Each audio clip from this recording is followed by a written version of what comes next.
Halo semuanya, nama saya Enzo Fittipaldi dan saya adalah pembawa materi pada hari ini.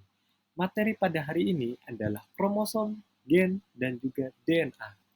Kromosom, gen, dan juga DNA ini merupakan sebuah golongan dari materi genetik. Materi genetik merupakan sebuah fondasi dari pewarisan sifat pada makhluk hidup yang ada di dunia ini. Langsung saja kita masuk yang pertama, yaitu kromosom. Kromosom terdapat di dalam sebuah inti sel. Jika sebuah sel ini sudah siap untuk membelah diri, DNA akan memadat menjadi struktur benang yang halus atau kromatin, sehingga membentuk sebuah kromosom yang dapat menyerap warna. Kromosom terdiri dari asam nukleat, yaitu berupa DNA dan juga RNA, dan terdiri dari sebuah protein. Pada manusia, kromosom berjumlah 46 totalnya yang tersusun dalam 23 pasang kromosom. Struktur dari kromosom sendiri ada sentromer yang mengikat kedua belah lengan kromosom, yaitu lengan pendek dan lengan panjang. Di dalam lengan kromosom terdapat sebuah kromatid atau kromonema yang membawa materi genetik yang terbentuk dalam sebuah pita yang berbentuk spiral. Dan di dalam ujung kromosom terdapat sebuah matriks dan telomer. Mereka berfungsi untuk mengikat kromosom supaya kromosom tidak terurai.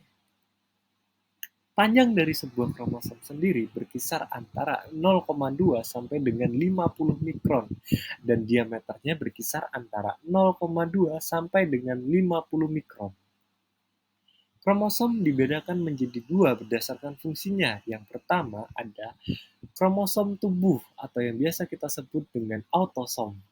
Dan juga ada kromosom kelamin yang biasa kita sebut dengan genosom. Autosom berperan menentukan ciri-ciri tubuh, bersifat diploid, mengalami pembelahan mitosis, dan jumlahnya itu 2 kali dari genosom.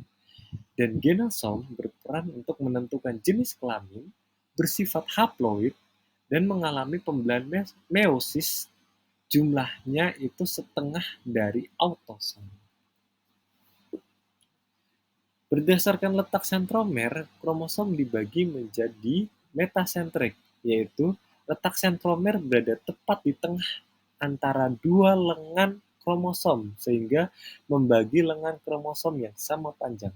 Sedangkan submetasentrik itu letak sentromer berada mendekati ke salah satu ujung dari lengan kromosom, sehingga panjangnya tidak sama atau tidak seimbang. Dan akrosentrik, yaitu letak sentromer, itu lebih dekat lagi ke salah satu ujung dari lengan kromosom. Dan telosentrik yang terakhir itu letak sentromernya berada tepat di ujung salah satu lengan kromosom.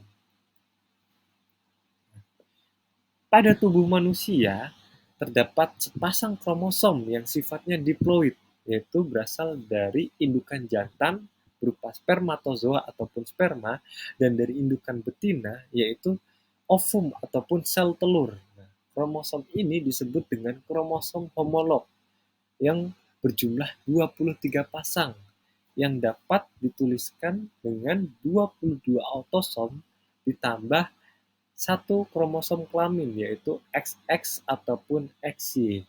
Jika pada pria, akan dituliskan 22 pasang autosom ditambah XY, dan jika pada wanita akan dituliskan 22 autosom ditambah satu kromosom kelamin, yaitu XX.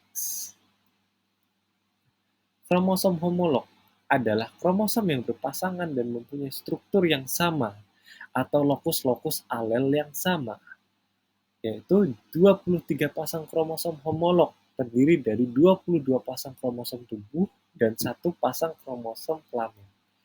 Penulisan rumusnya pada sel tubuh itu 46 buah atau 23 pasang, yang jika pada wanita akan dituliskan 22 pasang autosom ditambah XX atau satu kromosom kelamin. Bisa juga dituliskan 44 autosom ditambah XX atau 46 XX. Jika pada pria, maka akan dituliskan 22 autosom ditambah XY atau 44 autosom ditambah XY atau 46 XY. Pada sel kelamin, yaitu 23 buah, pada ovum dituliskan 22 autosom ditambah kromosom X, dan pada spermatozoa dituliskan 22 autosom ditambah kromosom X atau 22 autosom ditambah kromosom Y. Selanjutnya kita masuk ke dalam gen.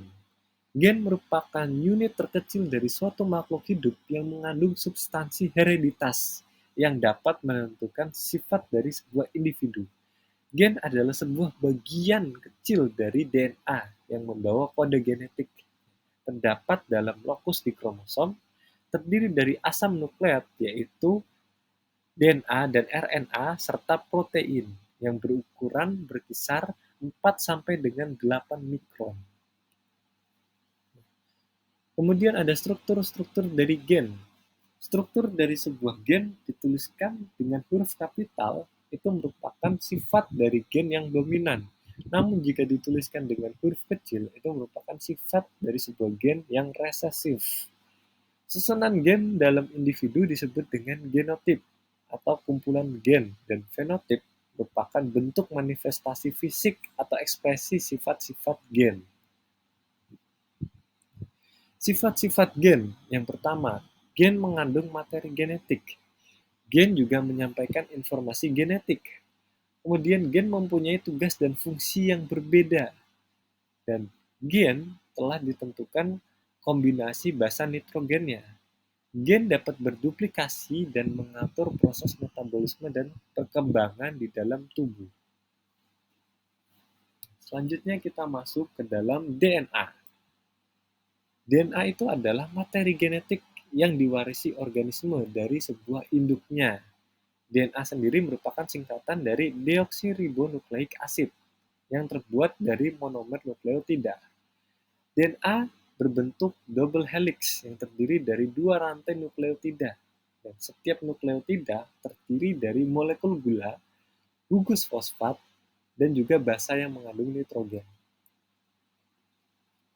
Sifat dari DNA yang pertama ada heterokatalik, itu membentuk RNA melalui sintesis protein. Dan yang kedua ada autokatalitik, yaitu melakukan replikasi sehingga menghasilkan DNA yang baru. Struktur dari sebuah DNA sendiri itu ada gula. Setiap nukleotida terdiri dari gugusan gula pentosa.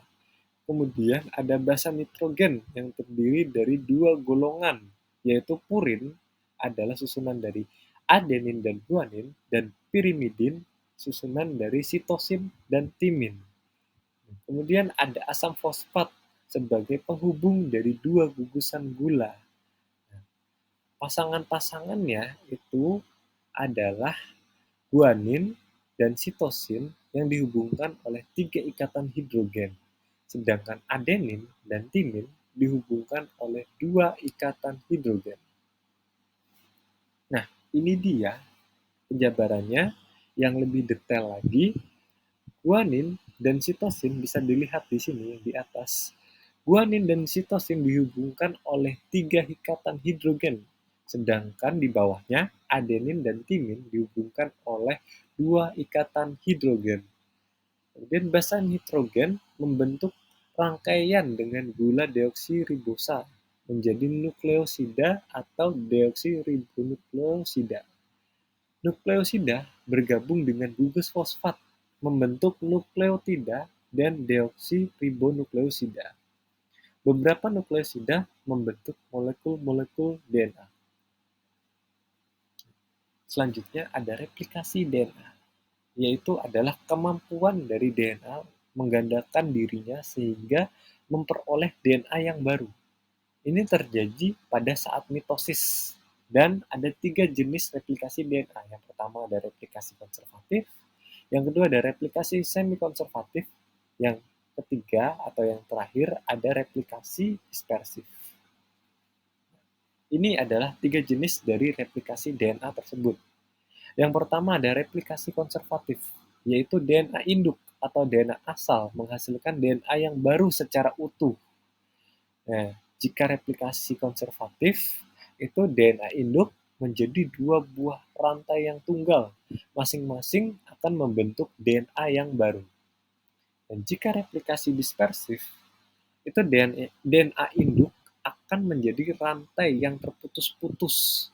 Kemudian rantai yang terputus-putus ini akan membentuk sebuah DNA yang baru. Jadi dari rantai induknya akan terjadi rantai yang putus-putus, yang kemudian rantai yang putus-putus ini akan menghasilkan rantai DNA yang lama dengan rantai DNA yang baru. Rantai DNA yang lama dan rantai DNA yang baru ini akan menyatu dan membentuk sebuah rantai DNA yang baru lagi.